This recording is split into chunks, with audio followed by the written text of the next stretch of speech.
اعوذ باللہ من الشیطان الرجیم بسم اللہ الرحمن الرحیم۔ اللہ تبارک و تعالیٰ کے نام سے شروع جو بڑا مہربان اور نہایت رحم کرنے والا ہے۔ اللہ تبارک و تعالیٰ قرآن پاک کی سورہ العمران میں ارشاد فرماتا ہے، اور بے شک اللہ تبارک و تعالیٰ کا پہلا گھر جو لوگوں کے لیے مقرر کیا گیا وہ مکہ میں ہے، جو تمام دنیا کے لیے برکت والا اور ہدایت والا ہے۔ پیارے دوستو، کیا آپ جانتے ہیں کہ دنیا میں سب سے پہلے اللہ تبارک و تعالیٰ نے اپنے گھر خانہ کعبہ کو کس طرح اور کب بنایا؟ کیا یہ بات سچ ہے کہ اللہ تبارک و تعالیٰ نے خانہ کعبہ کو پیدا کیا؟ اور خانہ کعبہ کی تعمیر سب سے پہلے کس نے کی؟ اور خانہ کعبہ کا حج اور طواف کرنے والے سب سے پہلے کون لوگ تھے؟ اور آج کی خانہ کعبہ کی موجودہ تعمیر کتنے سو سال پرانی ہے؟ اور خانہ کعبہ کو اب تک کتنی مرتبہ تعمیر کیا جا چکا ہے؟ اور خانہ کعبہ کی پر اسرار تاریخ کیا ہے؟ پیارے دوستو، ان تمام تر سوالات کے جوابات قرآن و حدیث کی روشنی میں آج کی اس ویڈیو میں ہم آپ کو بتائیں گے، لہٰذا آپ سے گزارش ہے کہ ہماری اس ویڈیو کو اینڈ تک ضرور دیکھیے گا۔ پیارے دوستو، خانہ کعبہ ایک ایسا مقدس مقام ہے جس کو دیکھنے کے لیے ہر مسلمان تڑپتا ہے، اور جس کا طواف کرنے کے لیے ہر مسلمان کا دل ترستا ہے۔ پیارے دوستو، خانہ کعبہ کی موجودہ عمارت 404 سال پرانی ہے۔ خانہ کعبہ کو اب تک 10 مرتبہ تعمیر کیا جا چکا ہے۔ پیارے دوستو، خانہ کعبہ کی سب سے پہلی تعمیر حضرت آدم علیہ السلام کی تخلیق سے 2000 سال پہلے ہوئی، اور خانہ کعبہ کی سب سے پہلی تعمیر فرشتوں نے کی، جس طرح کہ تفسیر قرطبی میں لکھا ہے کہ جب اللہ تبارک و تعالیٰ سے فرشتوں نے کہا کہ انسان تو تخلیق کے بعد زمین میں فساد برپا کرے گا اور بہت خون ریزی ہوگی، جس پر اللہ پاک نے فرمایا کہ جو کچھ میں جانتا ہوں وہ تم نہیں جانتے، فرشتے یہ گمان کرنے لگے کہ اللہ تبارک و تعالیٰ ہم سے ناراض ہو گیا ہے۔ اس وقت فرشتے اللہ تبارک و تعالیٰ کو راضی کرنے کے لیے اللہ تبارک و تعالیٰ کے عرش کے نیچے طواف کرنے لگے اور اللہ پاک کی تسبیح بیان کرنے لگے، تو اللہ تبارک و تعالیٰ نے ان پر رحمت نازل فرمائی اور اپنے عرش کے نیچے خوبصورت اور حسن و جمال والا گھر تعمیر کیا، جو زبرجد کے 4 ستونوں پر قائم تھا، اور یہ گھر فرشتوں کے درمیان بیت المعمور کے نام سے متعارف ہوا، جس طرح کہ اللہ تبارک و تعالیٰ سورہ طور میں بیت المعمور کا ذکر فرماتا ہے۔ پیارے دوستو، بیت المعمور فرشتوں کا کعبہ ہے، اور یہ 7ویں آسمان میں عرش کے سامنے کعبہ شریف کے بالکل اوپر ہے۔ فرشتوں کے درمیان بیت المعمور کی ایسی ہی حرمت ہے جیسے زمین پر کعبہ معظمہ کی حرمت ہے۔ یہ آسمان والوں کا قبلہ ہے، اور ہر روز 70,000 فرشتے اس کا طواف کرتے ہیں اور نماز کے لیے حاضری دیتے ہیں۔ جو فرشتہ ایک بار بیت المعمور میں طواف کر لیتا ہے یا نماز پڑھ لیتا ہے، اس کے بعد دوبارہ اس کو کبھی موقع نہیں ملتا، بلکہ ہر روز نئے 70,000 فرشتے بیت المعمور میں حاضری دیتے ہیں اور اللہ تبارک و تعالیٰ کی عبادت کرتے ہیں۔ بخاری اور مسلم شریف کی حدیث ہے کہ حضور پاک صلی اللہ تعالیٰ علیہ وآلہ وسلم کو بھی بیت المعمور دکھایا گیا۔ پیارے دوستو، سب سے پہلے اللہ تبارک و تعالیٰ نے فرشتوں کے لیے کعبہ بنایا، جس کو بیت المعمور کہا جاتا ہے۔ اس کے بعد اللہ تبارک و تعالیٰ نے فرشتوں کو حکم دیا کہ زمین پر بھی اس بیت المعمور کی مانند میرا گھر بناؤ، تاکہ جس طرح فرشتے بیت المعمور کا طواف کرتے ہیں، اسی طرح زمین پر میرے بندے اس گھر کا طواف کریں اور میری عبادت کریں۔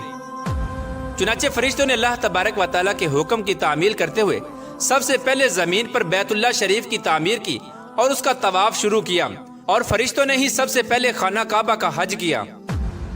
پیارے دوستو، خانہ کعبہ کی دوسری تعمیر اس وقت ہوئی جب اللہ تبارک و تعالیٰ نے حضرت آدم علیہ السلام کو تخلیق کرنے کے بعد زمین پر اتارا۔ اس طرح جب حضرت آدم علیہ السلام جنت سے زمین پر تشریف لائے تو حضرت آدم علیہ السلام نے اللہ تبارک و تعالیٰ کی بارگاہ میں عرض کی، یا رب العالمین، میں یہاں نہ تو ملائکہ کی تسبیح و تکبیر سن سکتا ہوں اور نہ ہی کوئی عبادت گاہ دیکھتا ہوں، جیسا کہ آسمان میں بیت المعمور کو دیکھا کرتا تھا، جس کے ارد گرد فرشتے طواف کیا کرتے تھے۔ حضرت آدم علیہ السلام کی یہ فریاد سن کر اللہ تبارک و تعالیٰ نے حضرت آدم علیہ السلام سے فرمایا کہ جاؤ، جہاں پر ہم نشان بتائیں وہاں کعبہ بنا کر اس کے ارد گرد طواف بھی کر لو اور اس کی طرف منہ کر کے نماز بھی ادا کرو۔ حضرت جبرائیل علیہ السلام کو اللہ تبارک و تعالیٰ نے حضرت آدم علیہ السلام کی رہبری کے لیے ان کے ساتھ بھیجا۔ چنانچہ حضرت جبرائیل علیہ السلام اللہ تبارک و تعالیٰ کے حکم کے مطابق حضرت آدم علیہ السلام کے ساتھ چل پڑے اور انہیں اس مقام پر لائے جہاں سے زمین بنی تھی، یعنی جس جگہ سب سے پہلے زمین کی جھاگ پیدا ہوئی تھی اور پھر وہی جھاگ پھیل کر پوری زمین بنی۔ اس مقام پر حضرت جبرائیل علیہ السلام نے اپنے پر کو زمین پر مارا تو 7 زمینوں تک خانہ کعبہ کی بنیاد ڈال دی، جن بنیادوں کو فرشتوں نے 5 پہاڑوں کے پتھروں کی مدد سے بھرا اور ان بنیادوں پر چاروں طرف دیواریں کھڑی کر دیں۔ ان 5 پہاڑوں میں کوہ لبنان، کوہ طور، کوہ جود ہیرا وغیرہ بھی شامل تھے۔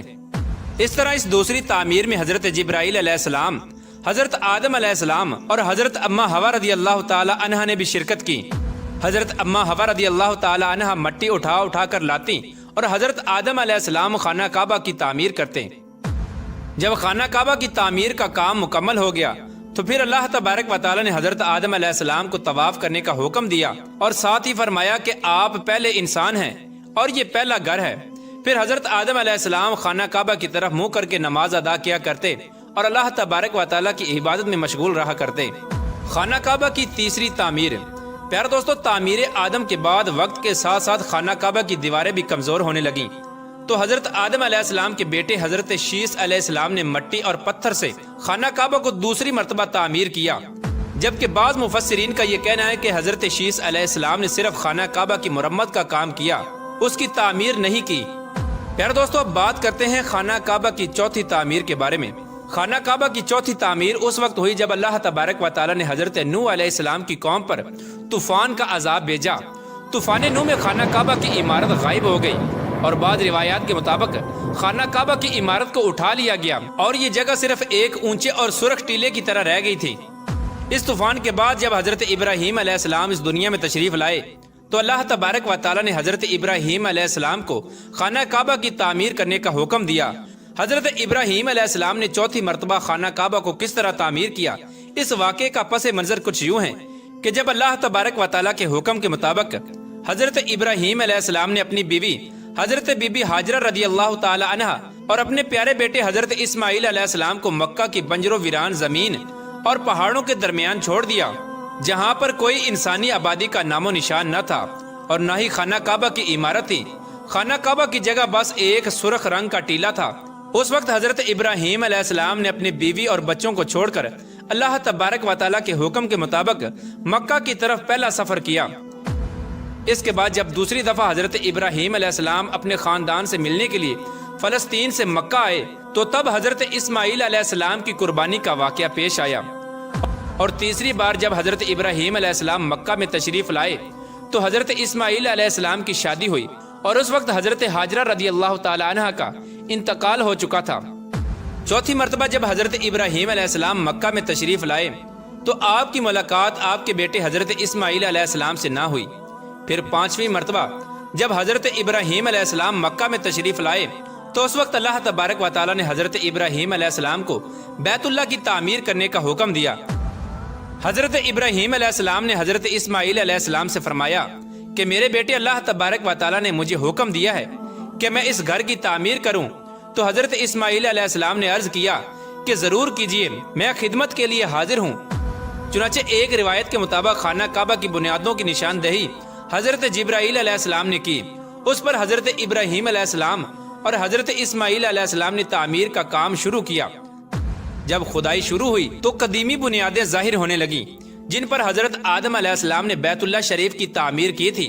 حضرت آدم علیہ السلام کی بنیادوں کے ظاہر ہو جانے کے بعد خانہ کعبہ کی تعمیر شروع ہوئی۔ حضرت ابراہیم علیہ السلام اپنے اس بڑھاپے میں ایک کاریگر اور حضرت اسماعیل علیہ السلام ایک مزدور کی حیثیت سے خانہ کعبہ کی تعمیر کرنے لگے۔ کوہ لبنان، کوہ ہیرا، کوہ ابو القیس، کوہ صفا اور کوہ مروہ، ان پانچوں پہاڑوں سے حضرت جبرائیل علیہ السلام پتھر اٹھا کر لاتے اور حضرت ابراہیم علیہ السلام کعبے میں لگاتے۔ پھر حضرت جبرائیل علیہ السلام کی نشاندہی سے جبل ابو القبیس کے کنویں سے 2 پتھر ملے۔ حضرت ابراہیم علیہ السلام ان پتھروں کو اٹھا کر لائے۔ ان میں سے ایک پتھر حجر اسود تھا اور دوسرا پتھر مقام ابراہیم کے نام سے مشہور ہوا۔ پیارے دوستو، مقام ابراہیم وہ مشہور پتھر ہے جس پر کھڑے ہو کر حضرت ابراہیم علیہ السلام نے کعبہ کی دیواریں بلند کی۔ جیسے جیسے خانہ کعبہ کی دیواریں بلند ہوتی جاتی ویسے ویسے یہ پتھر بھی ہوا میں بلند ہوتا جاتا۔ پیارے دوستو، نبی کریم رؤوف الرحیم صلی اللہ تعالی علیہ وآلہ وسلم نے ارشاد فرمایا کہ حجر اسود جب جنت سے اتارا گیا تو دودھ سے بھی زیادہ سفید تھا، پھر انسانوں کے گناہوں نے اسے سیاہ کر دیا۔